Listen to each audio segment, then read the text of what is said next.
இந்த ரெசிபியை கண்டிப்பாக உங்கள் வீட்டு குட்டீஸ்க்கு செஞ்சு கொடுங்க. கண்டிப்பாக விரும்பி சாப்பிடுவாங்க.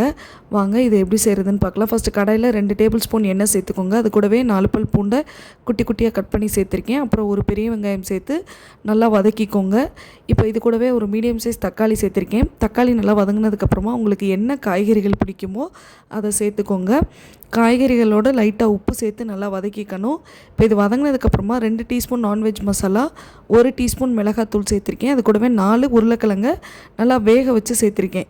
இது எல்லாத்தையும் நல்லா மசிச்சு விட்டு நல்லா மிக்ஸ் பண்ணிக்கோங்க. கடைசியாக கொஞ்சம் கொத்தமல்லி தழை சேர்த்து கிண்டி விட்டுட்டு இறக்கிடுங்க. அவ்வளோதான். இதை ஆற விட்டுருங்க.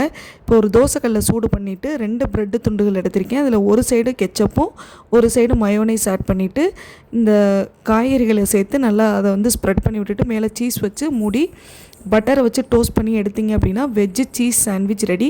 நீங்களும் கண்டிப்பாக ட்ரை பண்ணி பாருங்கள். இந்த வீடியோ பிடிச்சிருந்ததுன்னா லைக், ஷேர் அண்ட் சப்ஸ்கிரைப் பண்ணிடுங்க. தேங்க்யூ.